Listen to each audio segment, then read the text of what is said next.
Mr. Acting Director, thanks for coming today, and appreciate your testimony. One of the things we're endeavoring to do as we look to try to balance the federal budget, get our books balanced here, is find smart ways to reduce spending, and I think that's hopefully the goal of every member on this committee, is to find ways to run all of our agencies and the federal government the most efficiently and effectively as possible to save tax dollars for the hardworking Americans that pay them. And so I wanted to discuss a little bit about the property that the federal government owns, and specifically how we determine what property we own, where it's located, how the public has access to that. And I thought you might speak about that a little bit, and I had a few questions for you. First of all, is the GSA real property profile available to the American people? Is there a website, for example, we can go to and look for property the federal government owns? Does the GSA have the real property profile in a geographical information system, GIS, I'm sorry? Is there a map I could click on, look for a government land and buildings? So how is that information accessible to the public? And then second of all, not only how we account for it, how it's accessible, but do we keep statistics on things that the federal government owns? Specifically, how many parking garages does the federal government own? How many golf courses does the federal government own? How many hotels does the federal government own? How many grocery stores does the federal government own? I think bringing that information to light would help the country have a dialogue about where we can reduce some of our property containment in a way that might save taxpayer dollars. No, I think your points are excellent, and I think that that's key to managing the organization better. Any good business is always looking at what its assets are and how it can maximize the best outcomes of them.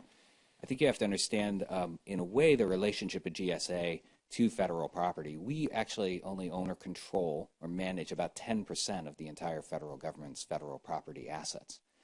We assist the OMB in developing the federal real property profile, but that data is entered entirely by other agencies, and so agencies have to maintain and update that data.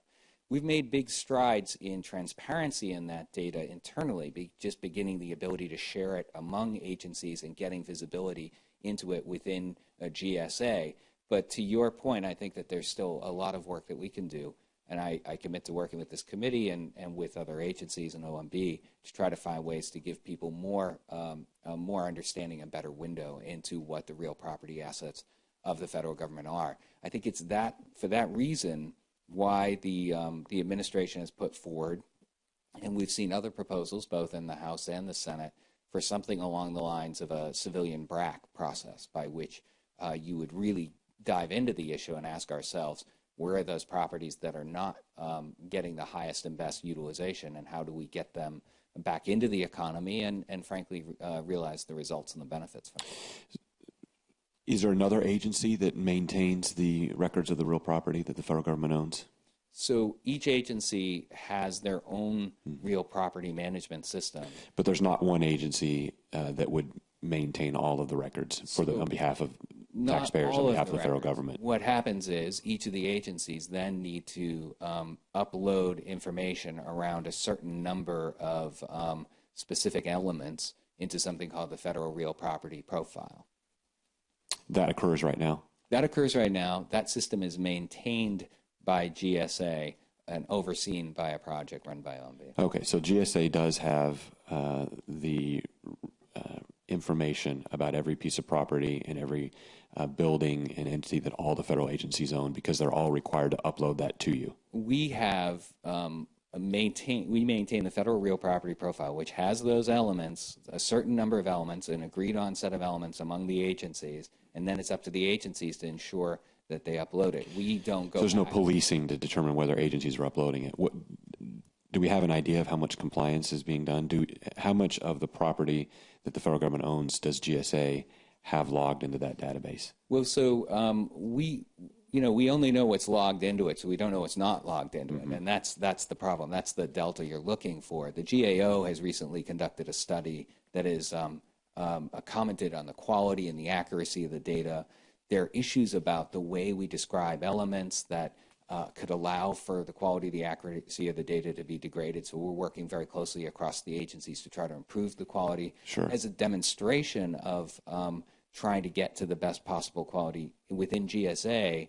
we did a statistical sampling of properties within Region 4, the properties we controlled, and we found that we were within 97% accuracy, but we found a couple of areas where we had serious... That's your own 10% that GSA owns. Yeah, so that's our own 10%. We really don't know how many properties the federal government owns. There's no one who could answer that question.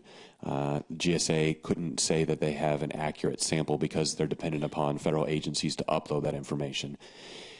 So I think you could say with some accuracy, we don't actually have an understanding of the total amount of federal property that we own. We couldn't say with accuracy specifically how many parking garages we own, how many hotels we own, how many grocery stores we own. We just don't have that information. Well, I think the question is what level of accuracy. We don't have that information in an accurate format. Well, I think we have it in a format that has a level of accuracy. The question is how accurate is it, and that varies by agency. How accurate is it? Well, that varies agency by agency. I know that the GSA data is reasonably accurate, as evidenced by our work done in Region 4. We're going to keep working in Region 4, and in fact, we're going to work with a couple of other agencies to test their data as well. Some of it, as we've discovered, has to do with the way the elements are defined. An entire military base, this is a generalization, may be described as one asset, and you could have a facility on that asset that is of very low quality. You take a picture of that and you say, look, if the base is viewed as good, how can this thing with a roof caved in be considered good? And so what we have to do is get a better, a clearer statement of what those data element definitions are, make sure that the agencies adhere to those definitions, and then go back and check and police the data. I just think you would agree. It seems like if we can't say with accuracy how many properties we own, and we don't know what level of accuracy we do know. So it's not only that we know we're not completely accurate, we don't even know what level of accuracy we have. That's a real problem when it comes to managing the assets of the federal government and ensuring that we're properly spending resources. If you don't know what you have, how do you know how to effectively manage your resources and to make sure that taxpayers aren't wasting dollars? I mean, the first step is knowing what we own, correct? And I think it's a concern we share, and that's why we've been so committed to working on these issues. That's why we've proposed the freeze the footprint. In order to freeze it, people have to have a better understanding of how big the footprint is. That's why we've been committed to focusing on improving the quality of the FRPP data, as well as this idea of pushing forward ideas that we've seen, proposals in both branches of Congress, both houses of Congress, that are based on the same theme of saying, look, we need to move forward on getting assets off the books that we don't need. Well, certainly as we go forward in this process, efforts by the GSA that you're describing need to continue. I think we certainly need to improve those. And we need to work to, I think, fully understand where these assets are and to get our accuracy up to a level. I mean, 97% is GSA. We don't know what the accuracy is of the other agencies, and I think that's a real concern. I think the American people, I think, would love to be able to not only know what they own, but be able to go onto a database and be able to go online and find it. And I think it would be astonishing to a lot of taxpayers that we don't have the ability to do that. And, Mr. Chairman, with that, I yield back.